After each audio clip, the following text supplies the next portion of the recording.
It's easier, someone once said, to imagine the end of the world than it is the end of capitalism. But it's clear that where we can make systems of this complexity, cultural systems, economic systems, machines of this complexity, surely we could make a world that could first meet those needs I described that everyone should have, and then perhaps meet needs that people have only dreamed of, like the need for some autonomy and freedom.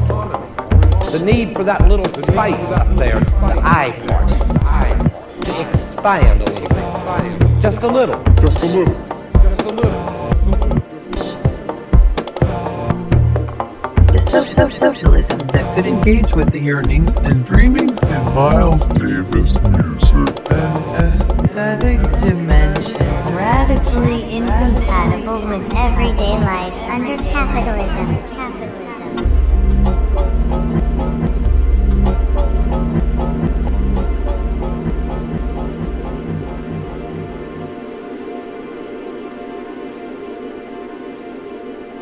Hey there, Acid Left listeners. We're here with Brian Francis Culkin, writer, director, and healer.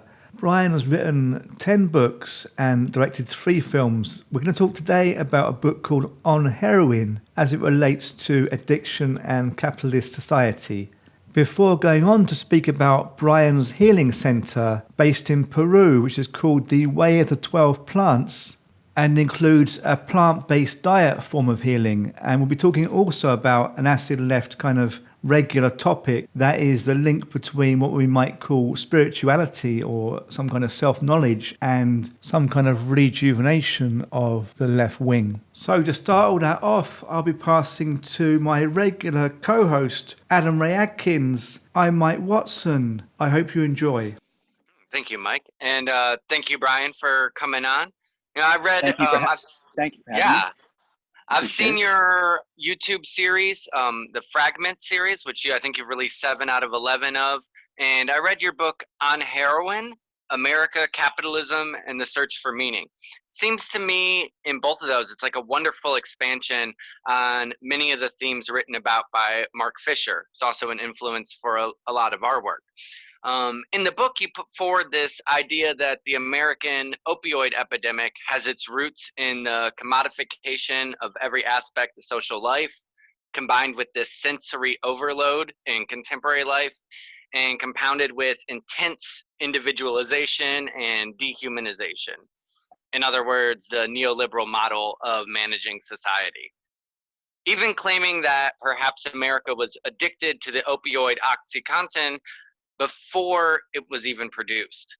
Can you tell us the ways that addiction and capitalism kind of mirror each other and what makes the heroin addict the symbol of the world that we live in? Certainly one of the symbols. I don't know if we could say that it's the symbol, but I think without question, I think the heroin, and I should say the heroin epidemic was probably more intense about 5 or 6 years ago than it is right now. And I think part of the reason why we're not seeing it as much is because things run in cycles, but also because you have all these other drugs involved now, like fentanyl. And so it's really kind of, I don't really know what's happening right now on the ground in terms of drug culture, but it seemed heroin, seeing it more clearly maybe 10 years ago was easier. Now, as for the relationship between addiction and capitalism, I think this is very interesting. And I think it has to do with the relationship between what I would say quantity and quality, in the sense that for both, you continually need a higher quantity of a substance, whether it's heroin or capital, to produce the same qualitative experience over time, being high on dope or generating profit. Like the concept of Marx, the falling rate of profit, which is one of the centerpieces of that theory, and I think it's a very good idea, is that the idea that the rate of profit would tend to decline over time as a result of technological changes or the various efficiency introductions that have been introduced by management. And I think there is something similar with addiction, and we could call it like the rate in which the euphoria declines or something like that. I don't know. But it's like you need more heroin to get the same level of euphoria, and that's like the basic mechanism of building up a tolerance. And I think this is why the behavior of addicts, like the classic trope of stealing money from your mother's pocketbook, is in a way like structurally similar to shutting down a factory in Ohio or Pennsylvania or in Birmingham and moving it to China or Indonesia. So I think there's a structural similarity, and it has to do with the relationship between quantification and quality, or having a qualitative experience, and how to maintain a certain quality requires more. To maintain the same level of quality requires more and more quantity.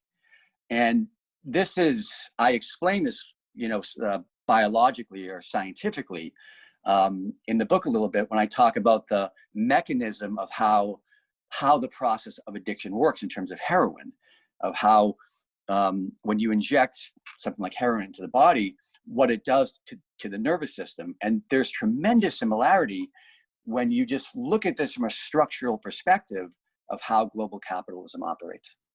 Would you like me to elaborate more on that? If you like to, but I mean, I think that is pretty clear. I think it's a really apt comparison.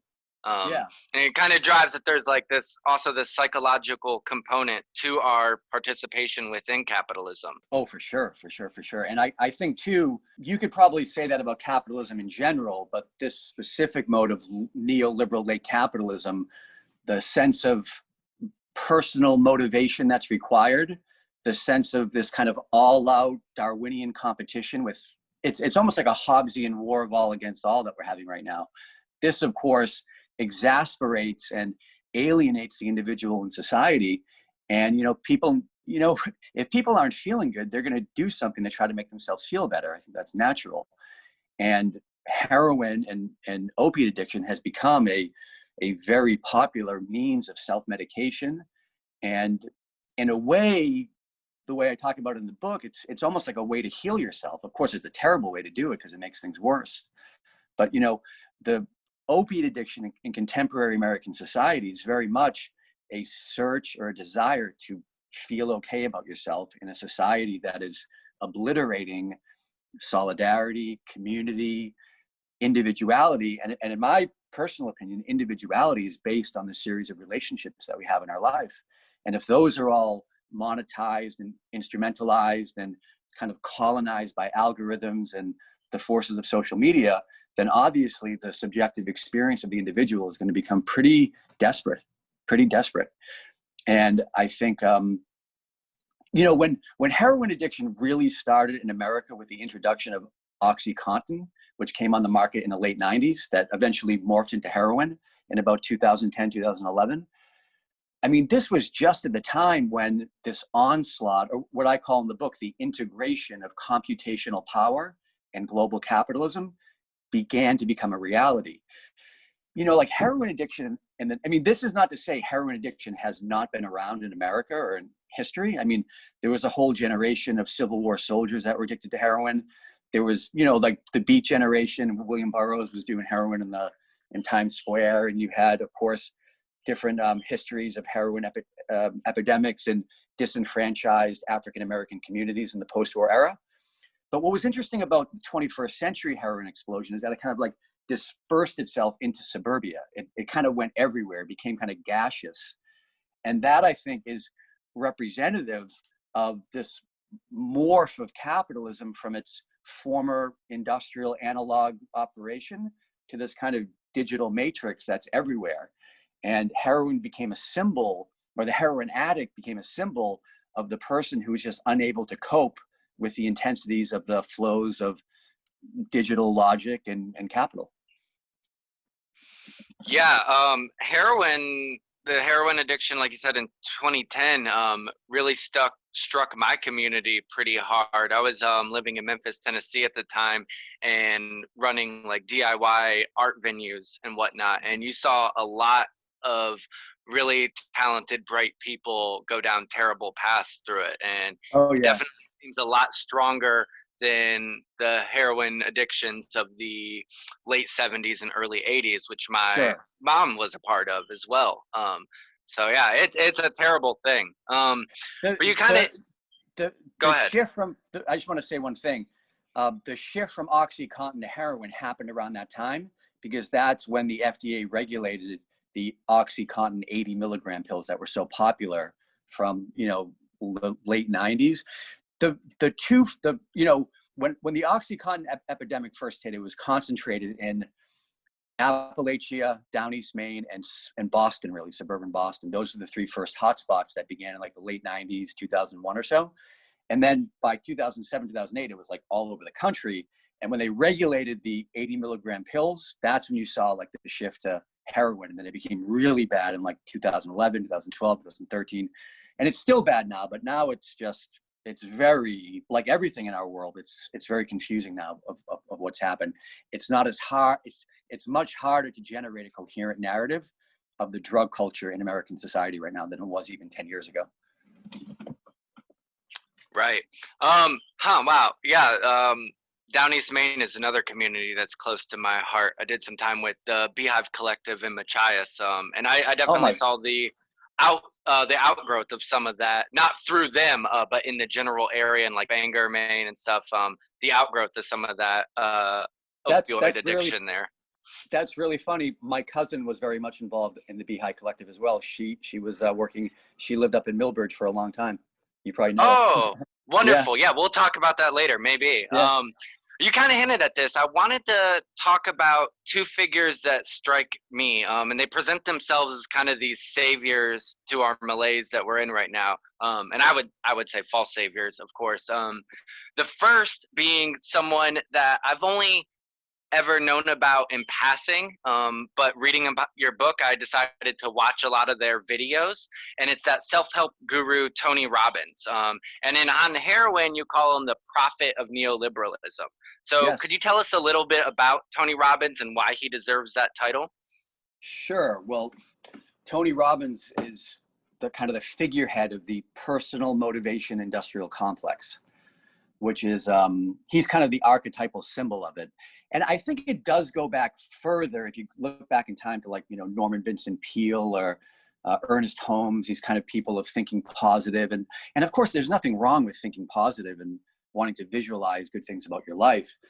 But I think what's interesting with Tony Robbins is that he comes along at a very specific time in the mid-1990s, just as the shift from a kind of industrial-based economy to a post-industrial digital economy begins to take hold. And when that happens, the individual ceases to be an employee in the traditional sense and starts to become an entrepreneur. And even if you work at a company, like at a 9-to-5 job, you have all these entrepreneurial expectations levied upon you that would be very different from the classic, gray suited man who used to work in the old model of American capitalism. I always think of Jack Lemmon's character in the film The Apartment, one of the great Billy Wilder films, of like the classic industrial gray suited man. And that kind of person doesn't exist anymore. The person that exists today is like, and Lemmon had this 9-to-5 job. He wore like this kind of proper suit and tie every day. And that has been displaced to like, now you have like the coder listening to his iPhones with tattoos in his body. And, it's a totally different environment of how capitalism legitimizes its own symbolic space. And I think someone like Tony Robbins, and there's a lot of Tony Robbins, by the way. I mean, my Facebook, my paid advertisements, it's like every day there's like 50 new people who want to be the next Tony Robbins. So there's a whole ecology of, that's why I call it the personal motivation industrial complex, because there's a whole ecology of these people. And it's basically the way I would describe Tony Robbins and his discourse and the whole discourse of that community is to try to get the neoliberal subject, the 21st century individual living within late capitalism, to be able to psychologically tolerate the conditions, really the impossible conditions that are being, that he's being constantly interpolated with or constantly made to adhere to. So Robbins, offers these kind of psychological tools and kind of pseudo new age wisdom and platitudes and so on and so forth, and different, tactics and strategies to be able to deal with this kind of technological onslaught. And really what it is, it's a competitive onslaught. And so it's this you internalize this desire to be your best self. You internalize, and again, there's nothing wrong with, I mean, I want to be my best self. I think everyone does. But the difference is that when you try to do that within a hyper-competitive capitalist framework, you don't really become your best self. You become kind of this manic, frantic, kind of psycho in a way of constant personal productivity and personal optimization in the service of techno capital. And that to me is so sad, and it's so dangerous too. And you know, one of my favorite contemporary authors is Byung-Chul Han, who's written a series of really, really great books. And I think he says in his book, Psychopolitics, that one of the strange features of this optimized or motivated version of like capitalism, the one that Tony Robbins has, I don't know if he invented it, but his ideas have really permeated society in so many ways, from professional sports, the Fortune 500 corporations, to virtually everything. It's this idea that the boss and the employee become fused into the individual. In other words, like 50 years ago, the boss would tell you, hey, you're not working hard enough, Smith, do a better job.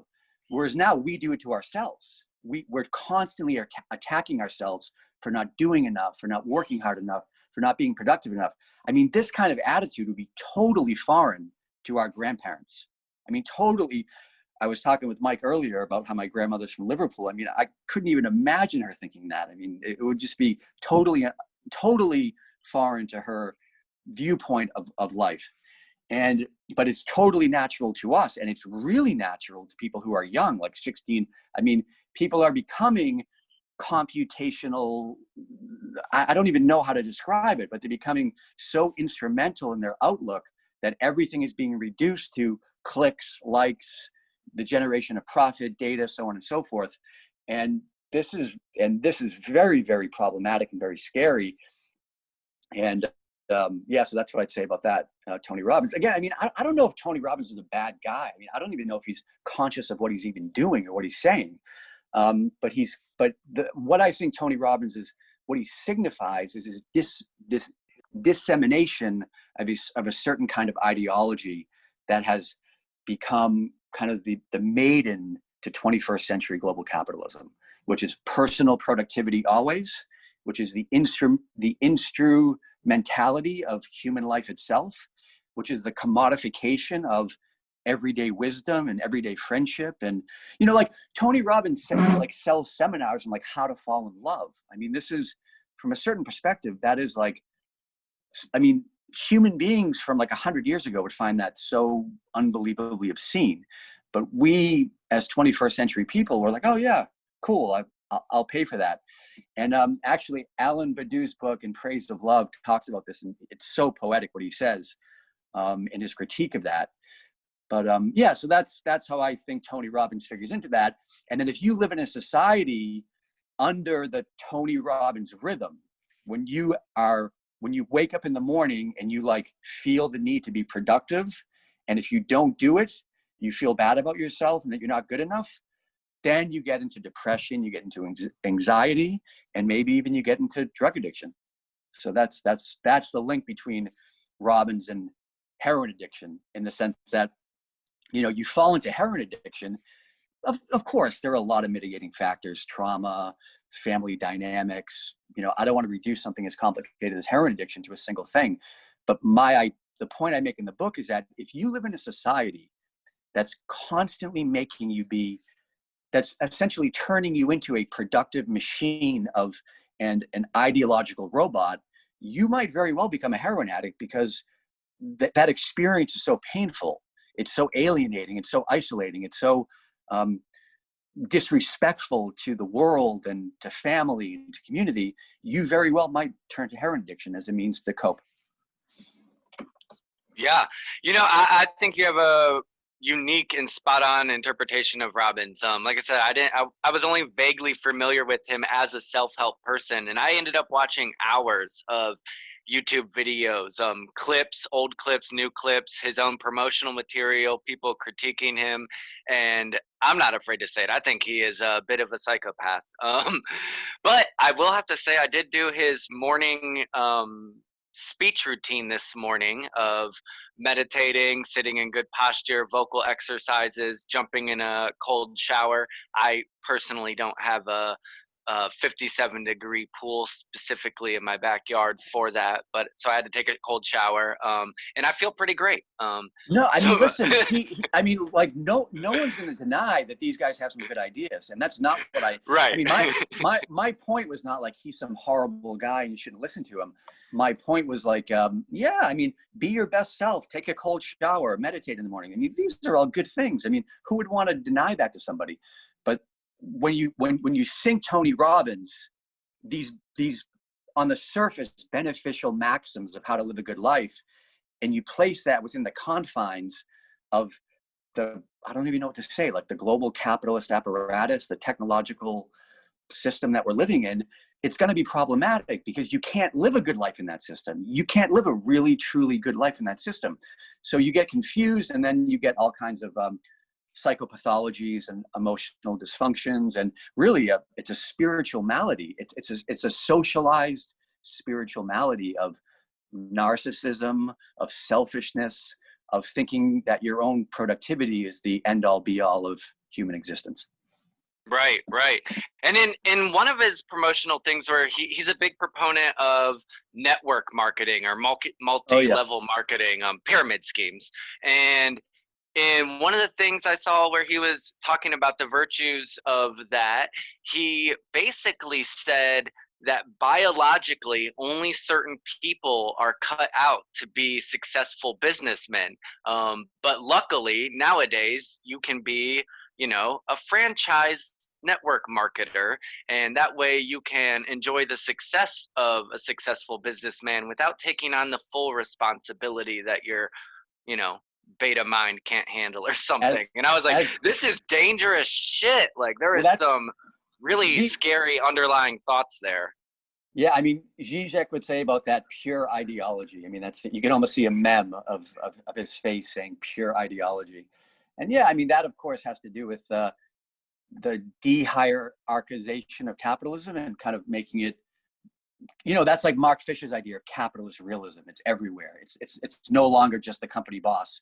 It's now extended itself horizontally through society, where everyone's directly participating in the rhythm of capitalism. So yeah, it's super dangerous, and it's also stupid, and it also doesn't really work as a practical matter.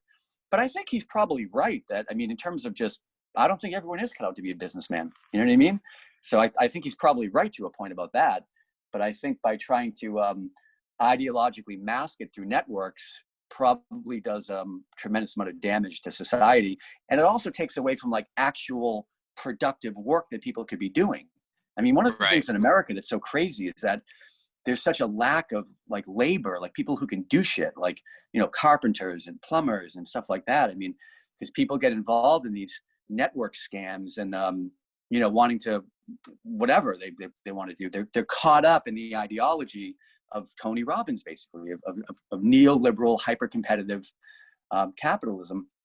And then you look at like the plumber as like some loser who can't do anything. You know what I mean? And it's like the exact opposite. I mean, people who have skilled trades now, I mean, these guys they have a 9-to-5 job. They're, they can work. And of course, the situation is not ideal for them either, but it's certainly better than being some, freelancing entrepreneur who's listening to Tony Robbins tapes. That's for sure. Okay, so some great points there. Just coming in, if I can, I'm just reflecting on this idea of like, I guess competition or the pressure one puts on oneself, even to be well. So like the well-being industry, or this kind of like version of it, which is kind of, I guess, machoistic. It's kind of really kind of putting pressure on, on people to feel their best, to be their best. And that's actually kind of counterproductive, as you were both saying. So I'm just thinking about, Logic Brothers, Logic Bros, Sam Harris, Ben Shapiro, etc. And this kind of like, this kind of thing of like being a kind of lean logic machine, and the pressure there is to kind of to be like that. Sure. For people on YouTube, also in kind of generally in social media. Yes. And then the less response coming from people like Ben Burgess, but there's many people, and the kind of the pressure now on the left to be like that, or if not like that, just to be very good Marxists. If one is a Marxist, or it could be an anarchist or whatever. But the way we end up kind of enacting, and the way we end up almost putting on costumes on in social media, so that you're spending more time declaring your Marxism than you are really thinking of kind of how to help people, reasonable solution. So I'm kind of really seeing that as a reflection, and that kind of like tying the left in to what it's trying to oppose, which is kind of very much in line with some kind of modernist discussions, and the way that capitalism commodifies everything. So even the opposition becomes commodified. So punk rock, Nirvana, Kurt Cobain, to use a Mark Fisher example. Sure. So just basically that, I wanted to throw that out there and see if you could see that. Yeah, what you just said really reminded me of Adam Curtis's film, The Trap, which is one of my, I'm sure you know Curtis, he's a great BBC documentarian. Yeah, and sure. his film, The Trap, part 2 of it specifically, it deals with this instrumentality that started to become part of the British state apparatus in the 1990s with New Labour. And he basically talks about how the welfare state that had been built up following the Second World War, when it began to be dismantled, it was dismantled to adhere to this like statistical these like hyper statistical analysis and personal productivity. So it was this combination of like Tony Robbins logic on one hand and this kind of mathematical instrumentality on the other, fusing into one. And what gets lost in this are like British communities and like single mothers and like poor people. So it's like they wanted to make the state apparatus or the social welfare state more efficient, but what they did is they made it inhumane, and they made it no longer really able to actually help human beings. So what you were saying there perfectly reminded me of Curtis's really, really profound insights in that film. And I think that, I mean, I don't get into that stuff at all. Like one of my favorite writers of all time is G.K. Chesterton, and Chesterton's kind of, his kind of, just kind of joyous, I don't know how to describe his attitude. But it's not even lowering yourself to getting involved in those kind of debates of who's the best communist or who's the best Christian or who's the best anarchist. It's having common sense and having a real philosophical mind. And I think when you get into those technical arguments, you tend to lose the big picture. So I try to be more of a big picture person. And then of course, in your regular life, you try to be a good person and do what you have to do to help people. But I mean, like, I see that all the time. I always think of these people as like people who believe in science or something like this. There's all these people and they try to like prove their chops by expressing their scientific literacy and putting down any kind of either traditional religious position or certainly New Age position. And there's real, and the other thing too, especially since COVID, is this kind of attack on conspiracy theories. And of course, conspiracy theories usually are pretty stupid. But we're coming to the point that even like a legitimate critical reflection is a conspiracy theory. I mean, if like Kierkegaard or Nietzsche were alive today, they'd be conspiracy theorists, I think, based upon this new hyper-rational discourse, whether it be at the left or the right. So I think a good position or a good outlook or an interesting line of thought definitely has to be separated from those kind of hyper instrumental arguments and technical deliberations about certain ideologies. I mean, those don't free people. You want to free yourself from these kind of constraints. And this isn't to say you can't be a rational thinker or have technical points in your thought, but it's having a balance. I think that's the main thing. Yeah, I mean, it's pretty hard to escape though when it's like it's our form of communication. It's our form of feeling together with other people. So I mean, I think taking part, then you don't really feel to yourself as a valid subject. Then if you're taking the paradox part, of that is, and the paradox of that is like that discourse is inherently alienating and isolating. It doesn't like join people together. I guess maybe because I've been living in the Amazon jungle for the past 4 years, and like the day-to-day life and the day-to-day rhythm of certainly out in the jungle communities. And then where I live, I kind of live halfway between. I have a place right in the downtown Iquitos, and also I have a property out in the jungle where my center is.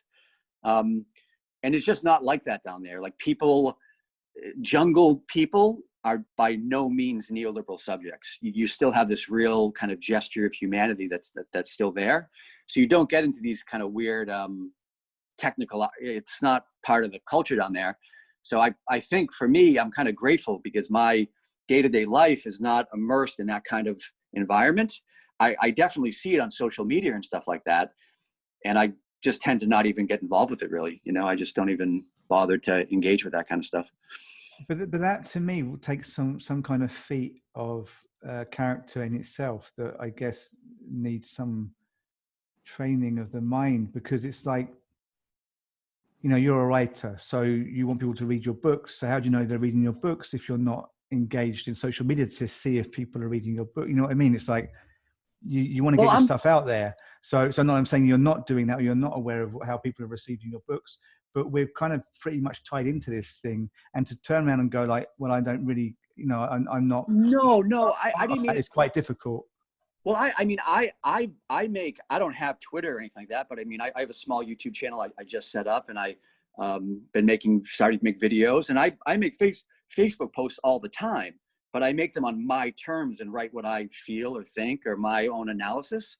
I mean, we're friends on Facebook, so you may have seen some of my stuff. Yeah, well, that's an interesting thing, actually. You're one of the few people actually making lengthy observations. You know, kind of like, I suppose, like fragments from the Frankfurt School, a bit like, you know, one section or one, we say paragraph or it's like chapter of Minima Moralia or something, or a Benjaminian fragment, whereas everyone else is just posting a meme or a very pithy kind of comment. So that in itself is interesting. Yeah. So when I do that, like when I say I don't engage, I don't mean like I don't go on social media. What I mean is that if I see these pithy arguments happening on someone else's, I don't comment or get involved with that kind of stuff. You know, I just make my posts, and I don't even really respond to any of the comments because I'm not really interested in, I don't want to sound like a jerk, but I mean, I'm not really interested in getting into arguments on social media. I mean, I've been attacked many times, and it's just not that fun. So I just, you know, make my comment. If people like it, they like it. If they don't, they don't. I mean, I don't really care. It's just, you know, I tend to be writing something, like I'm working on a book or working on something like that. And then I have an idea, I'll write this on Facebook, and that's it. You know, I don't even really pay attention to what happens afterwards. It's just my perspective on something that's happening. And actually, one of my books is called Spontaneous Reflections, Volume 1. And it's basically a collection of all these kind of micro essays that I've written on Facebook. So I think it's a cool form. And I do think that it is possible to have really cool, productive conversations on social media, as problematic as social media is, and what these technologies have done to communal and social life across the planet. Of course it's possible to meet some cool, I mean, I met you guys from social media. So it's total, and I think what you guys are doing is totally cool. But in terms of what you're talking about, these like, I believe in science type of things, like I just don't get involved with that because that's not really what interests me, even though I do respect science and believe in science. Sure. I mean, just to add something before I can let Adam come back in, because I know he has something prepared he wants to ask. But yeah, I mean, the tech is really useful, obviously, and if you think about the kind of critiques made of media culture in the middle of the last century, that it wasn't, that, you know, it was all top down, that it wasn't interactive enough, then that's obviously not the case. It is interactive now, to a much greater degree, that, you know, we can make our own media, we can make our own statements and have our own audiences. But somehow we're still being led down a wrong path. But it's still there to be used as we wish. And that's something we forget, that you know, it's very much about our attitudes. So I very much agree that there is some way of reconfiguring our relationship with online media and tech. And I think, Adam, you could come back in because you're going to mention Elon Musk, no? Yeah, that's I think that's fits right in line with what I wanted to ask. And it's the other person I see as a big false savior of our time. Elon Musk. And I think it relates directly to this sensory and information overload you talk about in On Heroin. And I was wondering if you could talk a little bit about that constant feed of information, what it does to our bodies, our thoughts, our psyche, and specifically Elon Musk's Neuralink, which he seems to be proposing as a partial solution for this, which is the plan to directly hook the human brain to the computer or the internet. So that's a big question. Yeah. First, in terms of just the general structure of digital technologies and the global network, I would use the thinking of René Girard, the French anthropologist, and his work on the concept of mimetic desire. I think that the linkage of the entire cerebral or neurological surface of the human race through these technologies is causing us to mimic each other more and more, and it's drawing our brains closer and closer together. And that, of course, is fueling the frustration, anger, this kind of buildup of surplus desire. And that's why you have these like Twitter lynch mobs and, people getting, this kind of cultural unmasking, this kind of cyberbullying and digital harassment that's happening. It's so sad. It's happening all the time. And it's super painful too. And so I think that's part of it, is like where like our subjectivity as individuals, it's being drawn too close to the other through this, like I said, this integration of computational power and capitalism. We're becoming too close and we're not able to differentiate ourselves. And that's causing subjective destitution, and also it's causing violence. And, right now it's being contained online to a point, but as we see in America, it's starting to spill out into the streets. I mean, I think part of as bad as something like Twitter is, really bad. I view that site as so problematic, but in a way, what Twitter does is it keeps the violence inherent to human community. It keeps it online. And I think that was maybe the quote unquote unconscious function of these technologies to a point. But I think now what's happening is that it's not it's going to start to spill over, and it's going to hit the streets at some point. And I think we're starting to see that in America right now. And that's very dangerous. And I think Elon Musk is trying to take it the next step up, to keep that mimetic violence that Girard would talk about, to keep it not only online, but now have it actually integrated into our own neurological topology. So I think something like Neuralink, man, it's pretty scary stuff. And it's also like Musk is kind of a P.T. Barnum a little bit. He's a bit of a con man. He doesn't really impress me at all in terms of his thinking.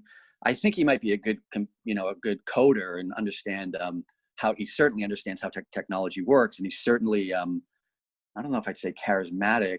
I don't find him, he definitely has something, a little pizzazz that draws people to him. But he's a bit of a P.T. Barnum. And when you listen to his reasoning of Neuralink, it's literally blackmail. Join us at Neuralink or die at the hands of artificial intelligence. That's his selling point.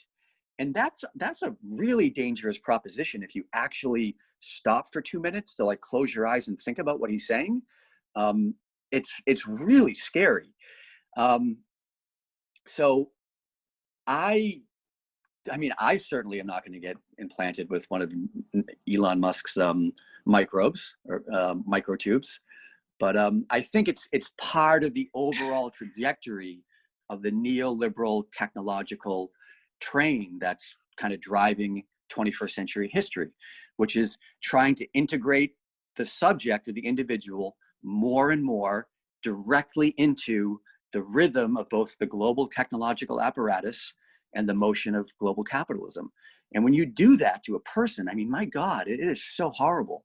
It's so wrong. To do that to a child, you have to live in a psychopathic society to do that to a little kid. And I think that's what seems to be happening. But I don't think it's going to happen. I think that there's going to be an event, or some kind of rupture in this process. And I think we're coming straight towards it right now. I think we're living through very dangerous and scary. And I always say we live in the most exciting and boring time in the history of the human race. In one sense, it's exciting because the whole drama of humanity, from cavemen to 21st century globalized subjects is kind of coming to a conclusion. That's the exciting part. The boring part is everyone's just like tweeting and looking at their fucking cell phone. And that's the really, and that's like the boring part. Like we're not seeing this kind of cosmic drama that we're all part of, man. I mean, this is and this is some of the stuff that I have, you know, I think about just in terms of my own Christian faith. That's part of my outlook of the world, but certainly being part of the indigenous Peruvian culture, living in the Amazon and looking at things different. Like, you know, I always say Iquitos is like the very edge of the symbolic order, meaning that, you know, Iquitos is literally one of the two most isolated cities on planet Earth, in the sense that you cannot get there by car. It's completely surrounded by the Amazon. It's plane or boat. So when you're like, you know, in the port of Nanay or in the Belen Market in Iquitos, and you look out over the river, I mean, dude, that's it. Like, there's nothing, like, you're in the jungle, like you're beyond the symbolic domain, like there's nothing there. So I think for me, like writing from there and thinking from there, and I'm actually directing a new film down there right now, it totally changes your viewpoint on what it would be like to, you know, I lived in London before, so I know what it's like there, Mike, and I'm from Boston. And, you know, I've traveled a lot in my life, and I've been around, but being in the Amazon, like that's literally like looking back on the other side. And that's just given me a unique perspective of thinking things differently, I guess. I don't know how to say it, but yeah, so something like Neuralink is pretty terrifying. I mean, that would be my ultimate conclusion to that. You know, there's nothing liberating about Neuralink, nothing at all. And I also think like the way he talks about it, like he's so cavalier in the way he talks about it. It's like, he literally like laughing on Twitter. It's like, you can join the Matrix. I mean, it's unbelievable. And he gets like, you know, 1 million likes. I mean, the degradation of humanity is just unbelievable. The open degradation of humanity, of human dignity is really remarkable, really remarkable. It's a joke. It's like a carnival or circus, something like that. A digital circus, a digital bread and circus. Yeah, I mean, I think it's not very clear what would happen with this thing. I mean, if it speeds or augments thought, will that make people any more intelligent for using it? Because it's a very, very much, very much sped up, stupid thoughts are just going to make people much, much more stupid. You know, I mean, there depends who's using it and to what end. So, it might even be that then you get a situation where people who aren't using these chips or don't have these chips implanted are actually at an advantage compared to those that do have the chips. And you know something, Mike, just sorry to interrupt you, but just one more thing. The best neurologist or the best neurobiologist on planet Earth still cannot tell you how consciousness is generated in the brain. I mean, we still have no clue. Literally, like, we have theories, we have developed theories, we have thoughts, we have, lines of thought that are trying to generate a coherent structure of how consciousness is generated in the human nervous system, but we have no idea how that happens. We have no clue how that happens. So for someone like Elon Musk to say that we know how to interface computational logic with neurons firing, I mean, it's insane. Actually, it's super dangerous. It's all showmanship, and basically all he really had was he had one sheep that apparently had been implanted, and one that had previously. No, it was a pig. It was a pig. And I thought that was like very. A pig that had been implanted. Yeah. It's supposed to be chipped now, and then didn't he have a pig that he said had been chipped and it was no longer chipped? But I mean, animals had there was no evidence that the chip was in there. Yeah, and I thought that was revealing, using a pig. Like, yeah, you can become like this pig. And the second thing is, animals have been being implanted with microchips in their brain for some time now. Like, that's no big deal. I think I read an article in MIT Review, like, that was like what he did. We've known about this for 20 years. Like, this guy didn't say anything new at all, So yeah, but the last major thing he was doing before then was kind of milling around with how can I not remember his name, man? The husband of Kardashian, Kanye West. Kanye West, before Kanye announced his bid for presidency, that never happened, and it's still not entirely clear what's happening with that, other than he had a series of breakdowns, which is actually sad, and it's sad the way that he's kind of, treated as a circus act, and he should be, to some extent left alone. Although also, he's courting attention himself. But it doesn't seem that Elon Musk's judgment is very good. That he seems always to be no, it's linked clearly to failed projects. I also think the other thing that's interesting about Musk is like two of his companies, SpaceX and Neuralink. In one sense, he's trying to get humans off planet Earth with SpaceX, bring people to Mars. And in the other sense, he's trying to almost, I don't even know what the word is, like obliterate the human subject on planet Earth by fusing their brain with his techno-capitalist dystopia. So, I mean, this is a very confused human being, I think, because I don't think he knows what he's doing or knows what he really wants. So yeah, I think that's a very interesting. Yeah, very. He's playing to. Sorry to interrupt there, but he's playing to a desire to get off our heads, out of our heads, exactly, off the planet. That's exactly right, Mike. He's playing to desire to get to escape. He's playing to the desire to escape from the global situation that we all find ourselves in. But on that note, you have escaped in the sense that you're not in Peru now, but you're going back to Peru, and you set up this plant-based healing. Would you call it a center or a site where people can go? Yeah, it's a center. Yeah, and that is a kind of a way of, as I said, you've in a sense escaped, but I kind of say that, as a way of segueing into the fact that you're dealing with plant-based healing, but you have some kind of interest in, I don't know how you would call it, but spirituality, or how would you say? Yeah. So just to comment on what you just said, I mean, to a point I have escaped. I mean, I do feel like I'm in a way free from all the stuff that's happening in America. But of course, because the COVID situation down in Peru was really bad. I mean, I was down there when it really started. It was pretty scary. And the embassy in Lima encouraged all Americans to leave. So I was on the fence about what to do, but I did end up coming back. So I've been here now for a few months, and flights are reopening in October. So I'll go back immediately as soon as the flights reopen. And yeah, so I mean, like I said, I write down there. I'm working on a new film. And then I also have a center that it was just about to it was open, but it was just in the process of opening when this whole thing started, which was a little, sad and frustrating for me. But yeah, it's, we're a center that works with what are called plant diets, and it's a small little center. I mean, I would like to build it up as time goes on, because I do own quite a bit of land out there. But right now it's just very small, and take some clients, and we don't, the main attraction for Aikidos is, of course, ayahuasca, which is something that you guys are interested in your concept of the acid left.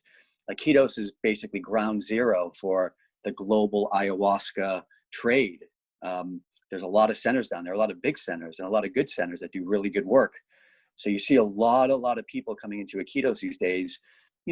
Some people coming to heal, some people coming to self-exploration, some people coming to try it and have an interesting experience.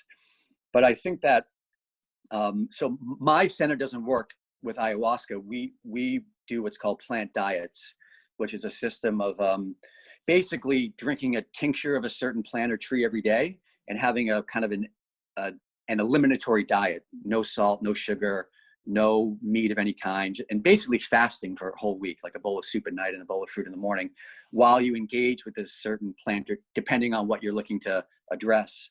And that process, what it's called, and we call it a dieta, and it's a process of purging and healing and clearing out, I guess you'd say, energies of the body. And it's I mean, it's totally compatible with any type of perspective you have in the world, whether you're whether you're Islamic or whether you're a secular atheist, or whether you're, there's no theological contour of it. It's just a healing modality that is part and parcel to elements of shamanism in the Upper Peruvian Amazon. Sure. But I mean, how would this relate, would you say, to what you're talking about? You're dealing with in your work, often critiques of capitalism, critiques of Yeah, technology gone awry, that's shall we say? well.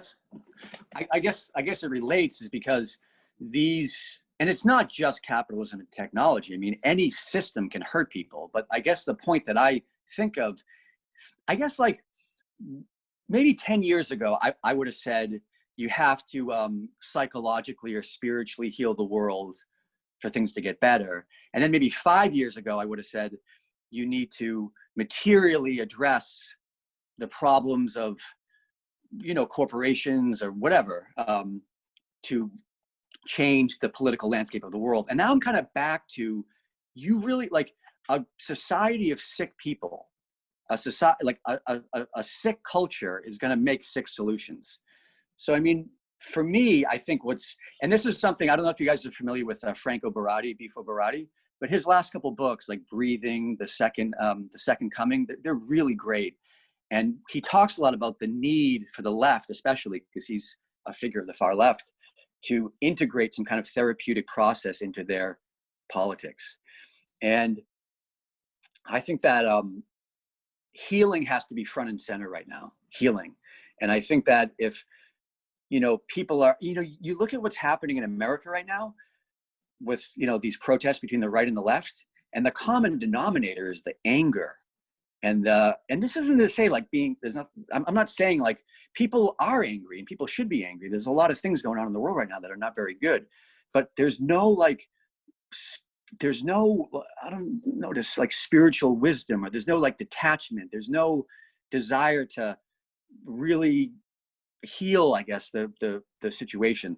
So I think in my own little way, this center is if I can help people, I will, and then continue with my work. And I mean, I'm committed to living down there, and I have my life down there, and I want to keep writing books and directing films and have this little center as well. And that, but I do think that any political program that wants to address the unbelievable injustices that are happening across this world right now, some kind of healing or therapeutical process has to be integrated into the consciousness of the social or political ideology, without question. And I think a lot of old political ideologies don't really like, if you look at America, no one really talks about healing. Like Joe Biden has said it, but he said it in like a very abstract kind of goofy way. Like, we have to come together and heal. Okay, yeah, of course we do. But the language has to be more specific. We have to talk about trauma. We have to talk about the pain that people are in. And we have to really talk about the pain that people are in from the isolation and over competition of our society. And I think by doing that and introducing therapeutic models to deal with that, and really like like one of the reasons why I'm set up this center is because plant dieting helped me so much in my own life, man. I mean, it really helped me. I mean, and then ayahuasca, I've drank ayahuasca, I don't even know, many hundreds of times, and it's really helped me. And a lot of the traditional therapeutic model, I mean, like something like cognitive behavioral therapy in America, I mean, that's like the neoliberal dream of therapy, because it just like addressing symptoms, like what can you do to feel better? You know what I mean? So I'm definitely interested of like non-traditional therapies, but not like weird, like new age type of stuff. Like I want to have common sense and you know, I was in a cult when I was in my late 20s. So, I mean, I don't want to do that at all again. I want to have my 2 feet on the ground, think clearly, be rationally, but I don't want to be forced into this like technological, science approved, you know, science says this will heal you. You know, I want to live from my experience and try things and, but also be responsible and be rational and be informed and be educated about what I'm doing. So that's kind of my philosophy on healing, I guess. That's wonderful. I do think that one of the writers that I'm very interested in, he hasn't written a whole lot. He's only written 4 books, but Terence Mckenna, he's written extensively on stuff that you guys are talking about, the acid left and the potential of psychedelics to really change conditions on planet Earth, on spaceship Earth.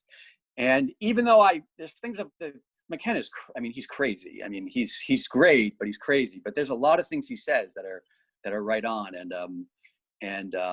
I think being down there in Aikido is a place where he frequented quite a bit when he was alive.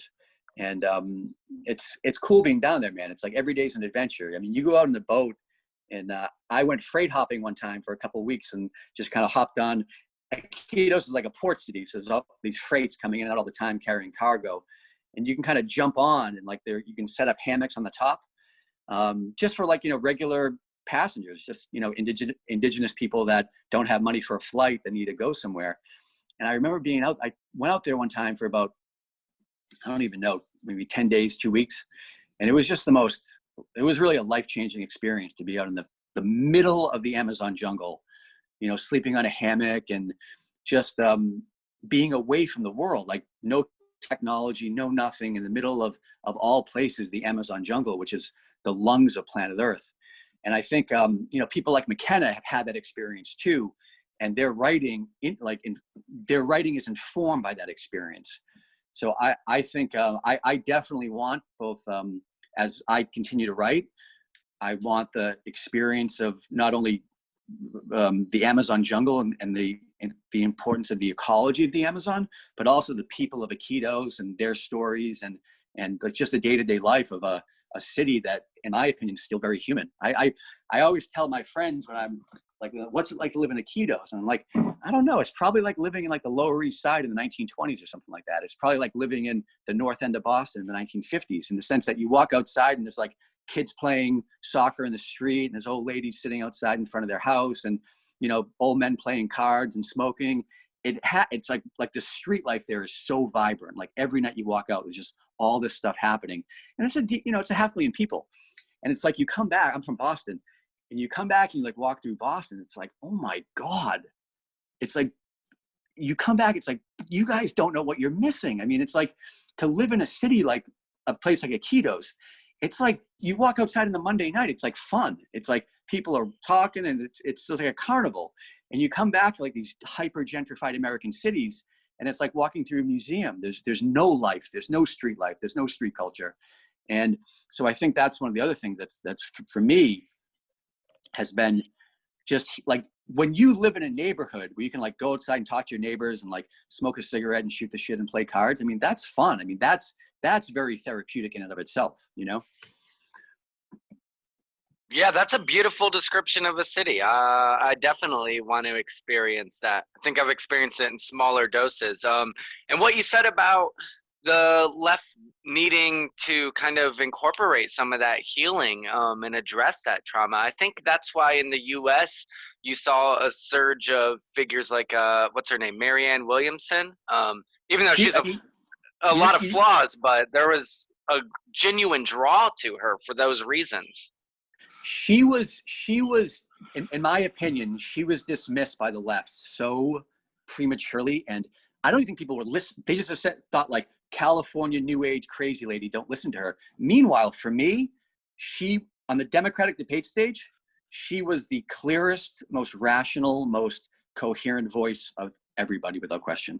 Now, I'm not saying she should have been president, and I didn't really look at her policy positions too closely, but when she was speaking, I was like, yep, I agree with that. Yep, that's basic common sense. Yep, that sounds like an honest person talking. You know, so yeah, I thought she really performed great. amazingly. Yeah. I think she has some questionable stuff in her past that we don't have time to get into. But sure. We Okay, I think we're kind of running out of time. It's been really great and a really good demonstration of how all these different things intersect. So we hope you have a great time. It sounds you will have a great time anyway, but we wish you well returning to Peru, and we hope you'll be able to join us some point in the coming months to kind of update us on how things are going there. And I want to thank you guys for having me on. I appreciate the invite, and I think what you guys are doing is really cool, really interesting. I've been telling Adam on our Facebook conversations that it's just just your interviews and your thoughts are super important. And I just feel, thank you for having me on. I guess that's all I want to say.